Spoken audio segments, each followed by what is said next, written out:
আসসালামু আলাইকুম, আমি মোহাম্মদ ফেরদৌস হোসেন সোহান। আমি জগন্নাথ ইউনিভার্সিটির এলএলবি ডিপার্টমেন্টে আছি। আমি আন্দোলনরত মোহাম্মদপুরে ছিলাম, মোহাম্মদপুরে কোঅর্ডিনেটর হিসেবে ছিলাম। আমার সাথে আছে আমার ফ্রেন্ড, নামটা বল।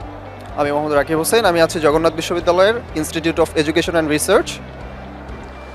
আসলে প্রথমত ফারুক ভাইকে অনেক অনেক ধন্যবাদ এমন একটি সুযোগ করে দেওয়ার জন্য। আমাদের স্টুডেন্টদের এই মোমেন্টটা আমাদের জন্য অনেক স্পেশাল বলতে গেলে, কারণ বিগত যে বছরগুলো আমরা পার করে আসছি সেখান থেকে টোটাল ডিফারেন্ট। আমাদের জুলাই আগস্টে যদি বর্ণনা দিতে চাই তাহলে মানে এটা বলার মতো কিছু নেই। এখানে অনেকেই দেখেছেন, অনেকভাবে এটা কষ্ট করেছেন, স্টুডেন্টদের ত্যাগ দেখেছেন, সাধারণ জনগণ যেভাবে এসেছে, সবার ক্ষেত্রে জিনিসটা ডিফারেন্ট। তো আরেকটা জিনিস ভালো লেগেছে বিপিএলে, যে জুলাই 36 একটা কর্নার রাখা হয়েছে যারা আহত হয়েছে, এটার জন্য তাদেরকে অশেষ ধন্যবাদ। বিশেষ করে জোন 36টা, এটার জন্য বিসিবির কাছে অনেক কৃতজ্ঞতা প্রকাশ করছি।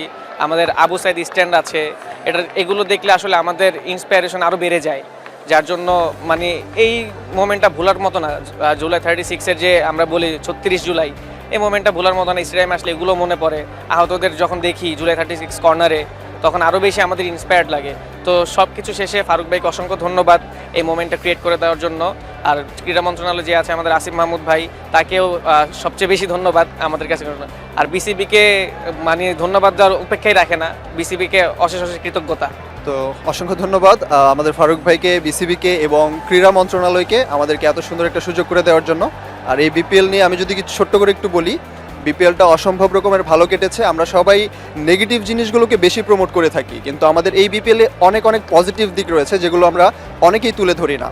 আমরা যেটা করি নেগেটিভ জিনিসগুলোকে বেশি পোক করি, বাট যেই নেগেটিভ কথাগুলো এসেছে এখন পর্যন্ত একটারও কিন্তু খুব শক্ত কোনো প্রমাণ নেই, কিন্তু আমরা ওগুলো নিয়েই এখনও পড়ে আছি। সো আমার কাছে যেটা মনে হয় যে যতটুকু পজিটিভ দিক আসছে এবার, যেমন আমাদের জুলাই অভ্যুত্থানকে ধারণ করে বিপিএলটা চলা, তারপরে যে একটা আমাদের যে মাস্কটের যে ব্যবহারটা, তারপর আমাদের বিশেষ করে আমি যদি বলি যে জোনগুলো, আবু সাইদ কর্নার বা মুগ্ধ কর্নার, তারপর আমাদের যে এত পরিমাণে দর্শকের উন্মাদনা ছিল এই বছর, যেটা আসলে মানে আনভ্যালুয়েবল, মানে এটা আনবিলিভেবল একদম। অবশ্যই থ্যাংক ইউ সো মাচ সবাইকে। আরেকজনকে ধন্যবাদ দেওয়া দরকার, সেটা হলো আমাদের আলী বাবু ভাই। তার জন্য আমরা অনেক বেশি কৃতজ্ঞতা প্রকাশ করছি। ধন্যবাদ সবাইকে।